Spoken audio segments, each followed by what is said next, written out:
What was ruined by rich people? Concerts. You can't even buy a beer at one for what a general admission ticket used to cost and people still pay for it. I stopped drinking at shows because of it. I have a couple beers in the parking lot, sip on a bottle of water in the show, and not go stand in the bathroom line every 45 minutes. Saves me a ton of money too. There used to be a really nice big park in the center of the city where I live. Everyone would go there. It was a nice open space. Take your kids. Take your dogs. Enjoy the fresh air. Then some people from the rich part of town along the edges of the park decided they didn't like the noise coming from the park and pulled some bulls to buy it out and walled it off so you couldn't go to the park unless you lived in that specific neighborhood anymore. The worst part is a ton of money was spent when they first bought it building it up, adding fountains and children's play areas and redoing the flower beds, and then no money or attention was given to it again, and the whole place fell into disrepair. So now, even if you live in the neighborhood you can't go there because everything is falling apart and overgrown. So the assholes took the really nice park from everyone else and then neglected it until it became a rest-hole in the middle of the city.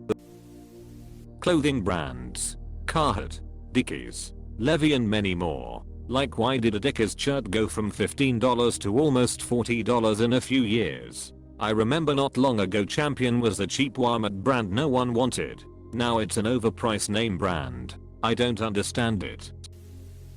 Old school ski mountains with family vibes and stone lift is rocking to music. We always watch those silly ski patrol movies about the big corporations coming in and making them yuppaville, and then it happened. New people bought a local mountain and they were desperately trying to find guys to work there. Lots of people were interested until they found out there was a mandatory drug test. Imagine drug testing your ski bums in a legal state. Something tells me that policy is gone next year. Thrift stores. My wife and I follow a TikTok account of this guy who just goes into various thrift stores to show how absurd it is. Mug with no handle for a 1995 graduation party, $8. 99 used stick of deodorant, $4. 99 used birthday candles taped back up in original packaging that were sold at Dollar General brand new for $3. You can snag those up for $4. 99 at Goodwill. This YouTube video gives you a good idea of the bullshit they're doing. https://www.youtube.com/watch v=1reobject67k. I stopped going to professional sports because I can only afford shitty seats. Not worth the effort anymore. For a fun day out with you and a friend at an NFL game will run you around $500. Or you can watch it on your big screen TV at home, which has better play-by-play and angles than being at the game where you end up watching half of it on a monitor anyway. Unless I get tickets for free I don't even bother going to sporting events anymore. Theme parks. Gone are the days when everyone was equal and you all had to queue, regardless of your income. And even until recently some theme parks gave fast passes periodically throughout the day. Now if you've got deep pockets you can queue jump, making your day a little better and everyone else's a little worse. I haven't been to Disney since 2015 when they still had the free fast passes. My mum went earlier this year and I couldn't believe it when she told me how bad the system is now. Plus everything theme park related post-pandemic has been so crowded you can't even move. I wonder if it will ever be the same as before. Probably not though. Being poor. I can't even be homeless without trying to fight for a camping spot. Haha, there are rich folks camping in their Benz Sprinter in front of my apartment as I type this. Collecting. In the past few years the price of little collectibles and things of that sort have gone insanely high. Cards, action figures, you name it. Just look up any sub for a hobby and you'll see people dropping your entire salary in one day. Lego. I kind of collect it, but I know I will never own all of the figures and sets I would like, because they are locked away behind such insane amounts of money. Concerts and sporting events. Even NASCAR tickets are expensive. Now, my god, I swear basketball tickets are thrice as expensive as they were pre-pandemic. The standard of living for everyone else. Montessori schools. The method was created to be able to teach poor orphans well despite little funding. Now it's some sort of elite schooling for $20k plus a year.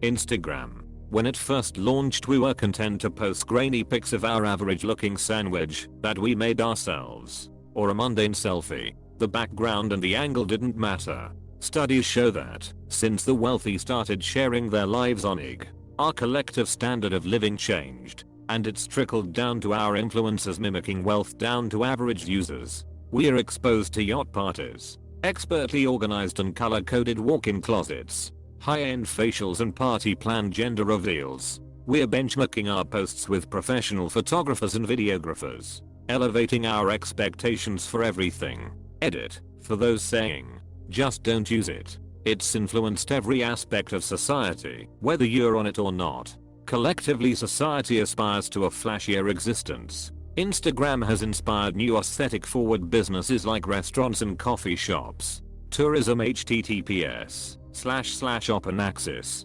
nhh no/nhh smlu/bit/stream/handle/11250/2678242/masterthesis pdf squnc=1 home decor and types of homes, gyms and gym bodies, fashion, the housing market, just the economy in general tbh. Nerd paraphernalia like Star Wars or Marvel/DC stuff, action figures, comic books, etc. used to be just a fun hobby for kids and kids at heart. Now it's almost totally purchased by richer, dedicated speculators solely for profit. I feel like this is driving up the price of Legos too. With the rise of more expert designer sets and whatnot, it makes me very sad. I loved Legos as a kid, but now I'd only be able to afford the buckets of stuff. The creativity buckets are nice, but I love the sets. I want to be able to build a Harry Potter set, but they're also damn overpriced. Music festivals. Used to be a bunch of hippies having a good time and doing drugs. Now it's rich kids taking selfies dressed as hippies and doing drugs. Bikerallers too. Bikers used to be poor, grizzled, war vets with a chip on their shoulder, and their bike was everything. Now it's a bunch of yuppier lawyers and tech brothers that ship in their Harley Davidson on a trailer and fly into the event and pretend to be tough guys for the weekend.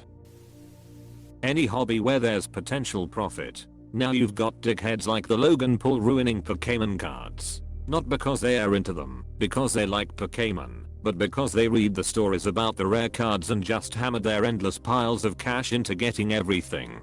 Same with those asshole sheiks with massive comic book collections. They don't give a ref about comics. They just collect popular valuable stuff. YouTuber Carol Jobst had a good video on this for vintage video games.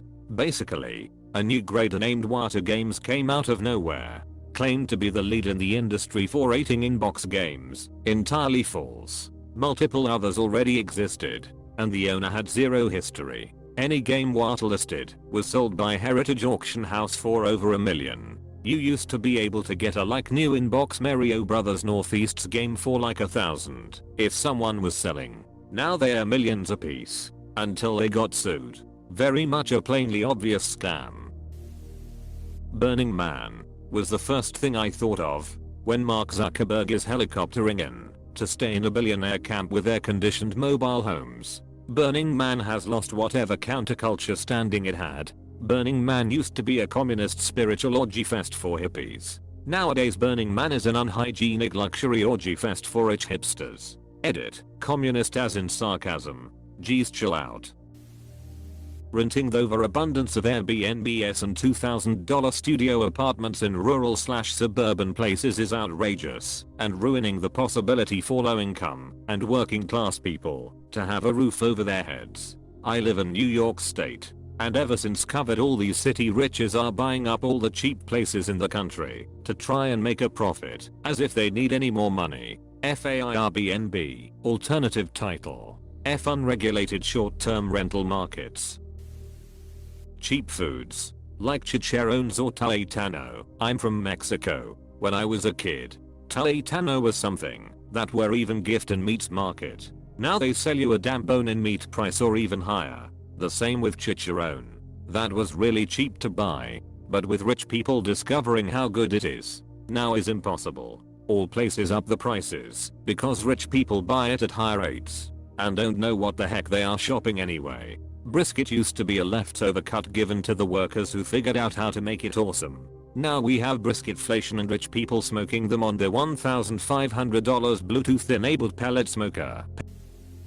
Once the rich find out about anything good, they wreck it for the rest of us. Sex, drugs, rock and roll, internet environment. Internet was the one I was going to go with. Back when the internet was just losers who had no other place in society, everything was cool. You knew the only people online were people who genuinely wanted to be part of the community and subculture.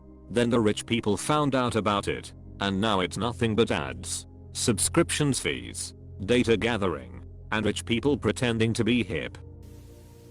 Formerly cool towns: Denver, Austin, Asheville, etc. Cries in Austin. My entire life I grew up in San Antonio and used to come up to Austin with 4 friends with $100 each and have ourselves a rowdy day and night and the sober one to drive us home. Moved here a while back and that $100 is gone before you've gone anywhere. Uber is expensive. Parking is expensive. Food is expensive. Everything is expensive. 80s and 90s cars. The market is super hot right now and all the rich guys are buying them up. Sorta like 50s and 60s cars in the 90s. This seems to be the norm once cars reach around 25 to 30 years old. People that grew up with these cars are now in their 40s and can afford to pay for them. Edit. Okay. Obviously the car has to be desirable or somewhat rare for this to hold true. Can't just buy an early 2000s Corolla and expect it to be worth big in 20 years. Unless it's a Toyota Corolla / Matrix XRS. These cars are hidden gems and might be worth something in the future. Trust. Everything really. Moffas have more money than common sense and jack up the prices for the rest of us. Yay. I'm really struggling to think of things they haven't ruined. My ass. Haven't found a rich dude to F me for a couple of thousand. Bourbon. It used to be the most expensive bourbon you could find was like $100. Now, with everyone collecting, the prices have skyrocketed. The secondary market is completely insane. I remember a couple of years ago you could walk in a Bevmo and just pick up a bottle of Blanton's, walk home, make your mint julep, and it's all good. Nowadays, it's like Blanton's is some Shangri-La of bourbon. F John Wick. The guy at my local package store hides the Blanton's in back for a few of us and sells it to us at retail. If he puts it on the shelves, people buy the whole stock and then resell online. Aspen, Colorado, where the beer flows like wine and the women flock like the salmon of Capistrano. The middle class. They absolutely bodied the middle class. I wonder if I'll ever get to live the 20s that people always recommend, where you get to travel and do the S you want to do. I wonder if I'll ever own my own place or if I'll be stuck at home for most of my life. Cheap and simple dishes. Ramen, tacos, sushi. Now everything's gotta be labeled premium only to taste the exact same, if not worse. I love that taco trucks charge somewhere between $1 and $20 for tacos.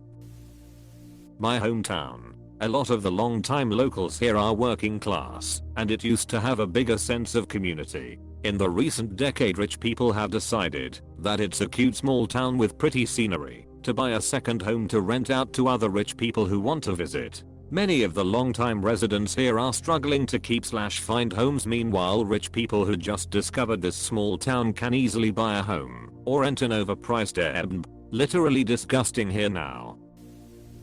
Housing flipping for sure. Looking to potentially buy at the moment, and everything has been fitted with new grey kitchens and modern lighting etc, which isn't my style. I may be in the minority here, but means paying way more for a house and then having the job of ripping everything out.